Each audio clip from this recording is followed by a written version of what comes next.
Hello Maitreya भाई, અહીં તમને ફુગાના ચિત્ર આપ્યા છે। હવે આ બેમાંથી કે શેમાં ફુગા વધારે છે, કયા કાર્ડમાં? હા, કેટલા વધારે છે? કેટલા વધારે છે? આમાં કેટલા છે ને આમાં કેટલા છે? કયો જોઈ, ગણ જોઈ। 4। આમાં કેટલા છે? 3। તો કેમાં વધારે છે? આમાં, બરાબર। એક ફુગો વધારે છે। ચાલો હવે આપણે આ ફુગાને અહીં લઈ લીધા। હવે મેં અહીંયા બીજા ફુગા મૂક્યા। ચાલો હવે જોવો જોઈએ, બેયના ફુગા ગણો। 4। આમાં કેટલા છે? 6। તો કેમાં વધારે છે? હા, આમાં 2 ફુગા વધારે છે। સરસ। તો હવે આ કાર્ડ લઈ લીધું આપણે, અહીંયા બીજું કાર્ડ મૂક્યું। ચાલો જે હવે કેમાં વધારે છે?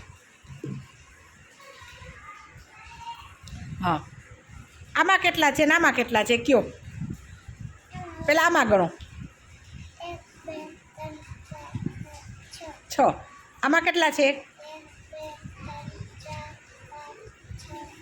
7, 8। આમાં 6 છે અને આમાં 8 છે, એટલે આ ફુગા વધારે છે। આના ઉપરથી આપણે શીખવાનું ઓછું અને વધારે, બરાબર?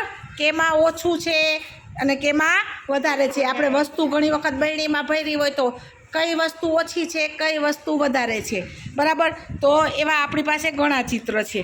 ચાલો હવે આવશે વૈશાલીબેન।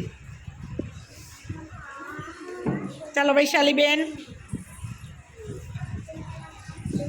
જો અહીંયા તમને ચિત્ર આપ્યા છે। શેનું ચિત્ર છે? કેળા। આમાં કેટલા કેળા છે ને આમાં કેટલા કેળા? 2।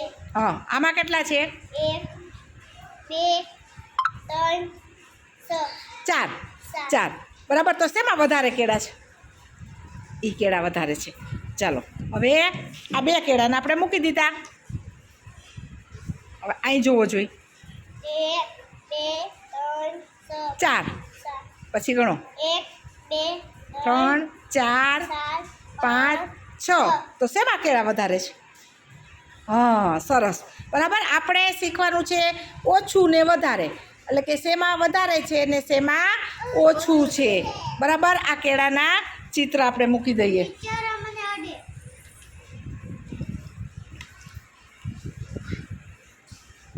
ચાલો હવે આવશે વિભૂતિબેન। ચલો વિભૂતિબેન, ચલો વૈશાલીબેન। વિભૂતિબેન જોવો જોઈ, આ એક ઝાડનું થડ છે, એમાં પાંદડા છે, તો શેમાં પાંદડા વધારે છે? સરસ। ચાલો હવે આપણે અહીં બીજું મૂકીએ, તો હવે શેમાં વધારે છે? સરસ, તમને જોઈને ખબર પડી ગઈ? સરસ। ચાલો અહીંયા જોવો જોઈ, શેમાં પાંદડા વધારે છે? હા, સરસ, બરાબર। આપણે ઓછું અને વધારે, શેમાં વધારે છે? પાણીનો ગ્લાસ આપણે ભર્યો હોય તો આખો ભર્યો હોય, અડધો ભર્યો હોય, તો આપણે વધારે ને ઓછાની ખબર પડી જાય। આપણી દાળનો વાટકો આપણા મમ્મીએ ભર્યો હોય તો અડધો ભર્યો હોય, આખો ભર્યો હોય, કેટલો ભર્યો છે, તો આપણે વધારે ને ઓછાની ખબર પડવી જોઈએ।